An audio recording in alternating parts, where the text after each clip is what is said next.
Justiça pela fé. Em nosso primeiro estudo, exploramos o aspecto envolvendo a palavra como a base, o fundamento, a sustentação para a fé.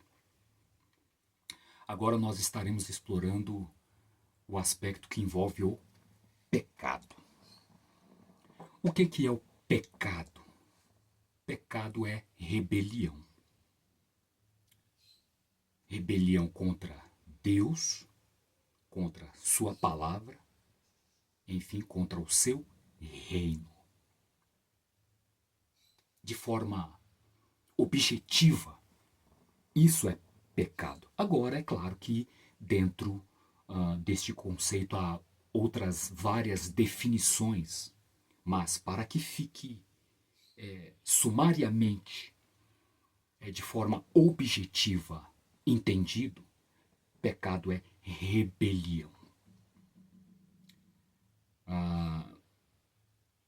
Em nosso tema de hoje, justiça pela fé, envolvendo o tema pecado, vamos começar partindo de 1 João, capítulo 3, verso 4. Todo aquele que pratica o pecado também transgride a lei, porque o pecado é a transgressão da lei. Note, nós temos aqui dois momentos quanto à exploração envolvendo o fator pecado. O primeiro é todo aquele que pratica o pecado e o também transgride a lei. E então, resumindo, João vai afirmar que o pecado é a transgressão da lei. O que acontece aqui? O que nós temos aqui? O que é que antecede a transgressão de fato? Isto é importante. Muitos de nós nos limitamos ao pecado como mera transgressão, que é a consumação do ato ilícito, sem considerar a raiz propulsora disso. De maneira que, num primeiro momento, o pecado ele é o afastamento, o desvio, o distanciamento de Deus. O que acontece quando você se desvia do caminho certo, do caminho do dever, do caminho da retidão e pega um atalho, pega um outro caminho? Algo de bom não pode advir disto, porque o caminho certo te conduz seguramente por toda a sua extensão. Agora, o desvio sempre leva a algo não bom, não agradável. Como, por exemplo, a um despenhadeiro, a surpresas que, de modo geral, nada de bom pode advir disto, porque constitui-se num desvio do caminho que você devia permanecer, continuar, andar. Entende? Então, uma vez que você se desvia do caminho, se afasta da fonte de poder, se distancia da luz, é inevitável que no caminho indevido você encontre à frente um precipício. É inevitável que por conta deste afastamento você incorra em situações drásticas. Enfim, é inevitável que, dado a esse distanciamento, por afastar-se da luz, você se veja envolto em trevas. E nas trevas o que acontece? Você não enxerga, você não vê, você não tem clareza das coisas. E é por isso então que a vida no pecado é uma vida de desgraça. É uma vida de infelicidade. É uma vida amaldiçoada. Por quê? Porque o pecado é isso. É maldição. Entende?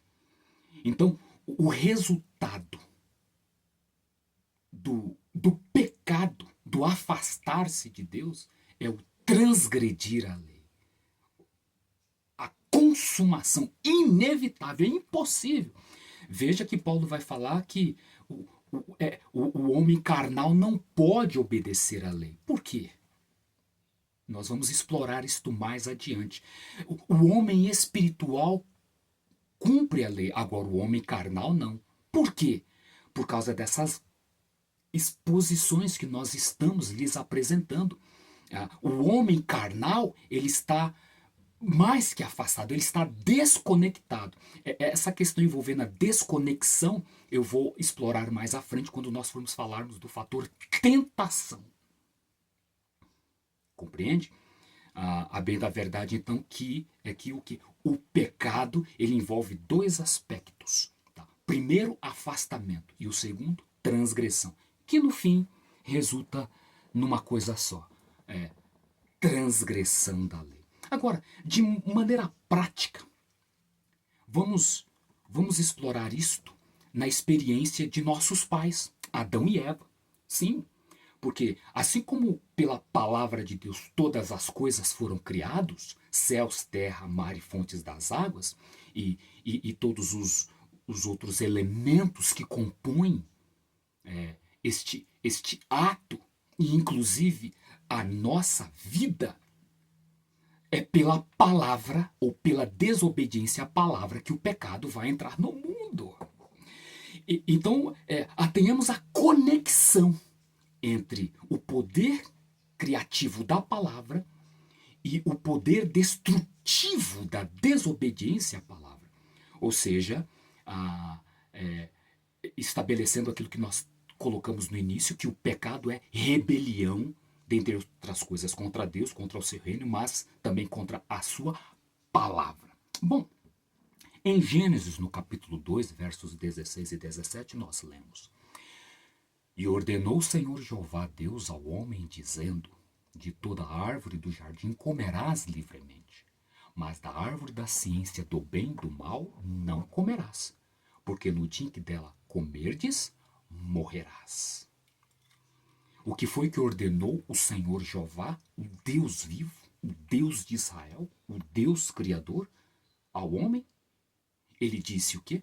De toda árvore do jardim comerás livremente, mas da árvore da ciência do bem e do mal não comerás, porque no dia em que dela comerdes, morrerás. O que nós temos aqui? Um dito divino. Assim como Deus falou, haja luz e houve luz, e é a sua palavra, e ela encerra poder, assim também o que? Quando ele ordena ao homem, dando-lhe instrução, é a sua palavra, e encerra poder, que envolve autoridade. Autoridade que não pode ser questionada, não pode ser contestada, não pode ser duvidada. Bom, aí vem Gênesis 3:1.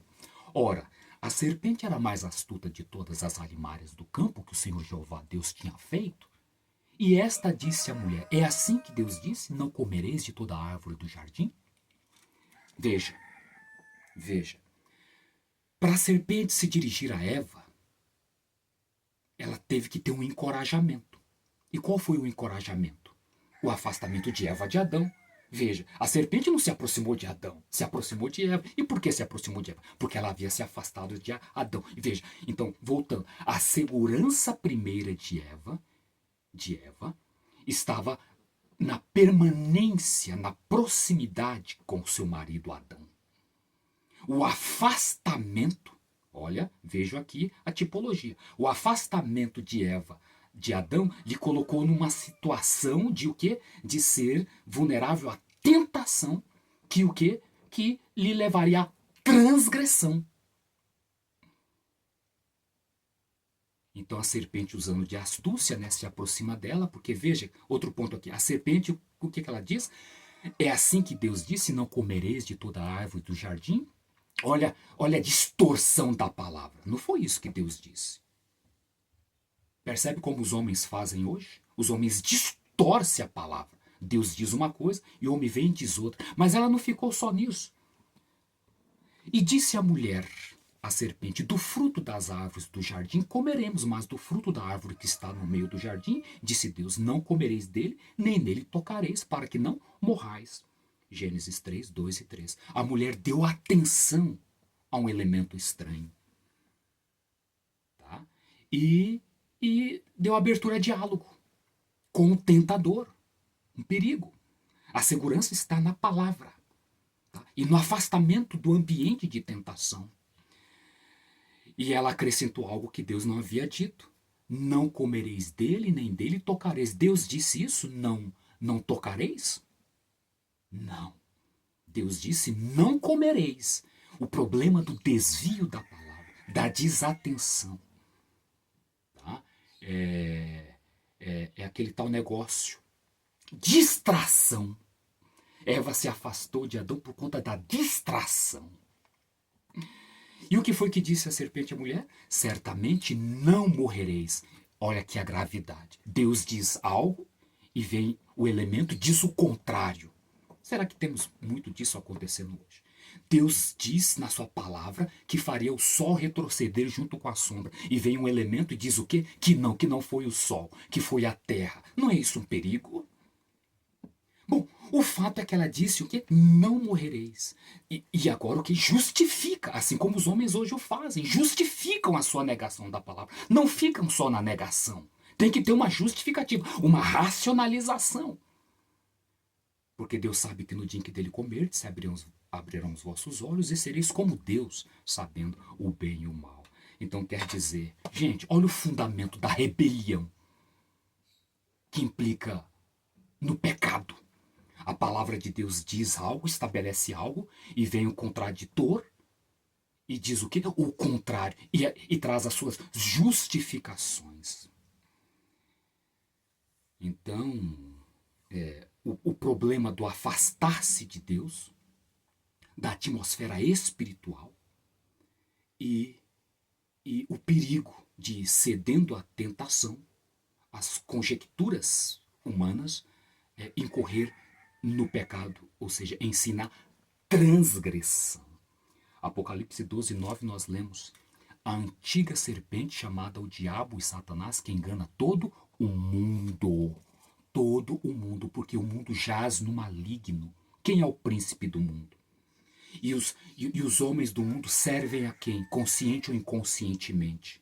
Veja que no século XVI, tira-se o centro de Deus e coloca o homem. E tudo aquilo que reportava a Deus, agora reporta-se ao homem. Em todos os aspectos, especialmente na ciência.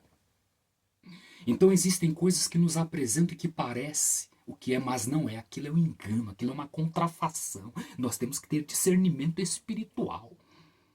E nós vamos falar isso mais adiante, sobre a importância do nascer da palavra, o ser gerado da palavra. Tiago explora isso. Para que o quê? Imbuídos do Espírito, venhamos o que agora? Discernir os enganos. Pela palavra. É sempre pela palavra. Pela transgressão da palavra, o pecado entrou no mundo, e pela obediência à palavra, mediante a fé, porque a fé vem pelo ouvir e ouvir a palavra, nós somos restaurados, reconectados e empoderados para agora o que? Vivermos em justiça, praticando a justiça. Compreende, meus queridos? Bom, em 2 Coríntios 11:3, mas temo que, assim como a serpente enganou Eva com a sua astúcia, assim também sejam de alguma sorte corrompidos os vossos sentidos e se apartem da simplicidade que há em Cristo. As coisas de Deus são simples, a palavra é simples. Por exemplo, os atos da criação, está tudo lá em Gênesis. Agora vem os homens e complicam. É tão simples que eles têm que complicar. Complicar ao ponto de o quê? Estabelecer mistérios. Atribuir explicações irracionais, usando termos que eles não comprovam. Ou seja, tudo encerra em mistério. E é o que mais o inimigo sabe fazer. Então, até o nosso estudo, tá? Envolvendo o fator pecado com respeito ao tema justiça pela fé. O pecado, no primeiro momento, é o afastamento de Deus e, consequentemente, a transgressão, porque, é claro, é inevitável que, longe de Deus, o homem não peque. Amém? Então fica aí para a nossa reflexão. Até o nosso próximo estudo. Deus vos abençoe. Amém.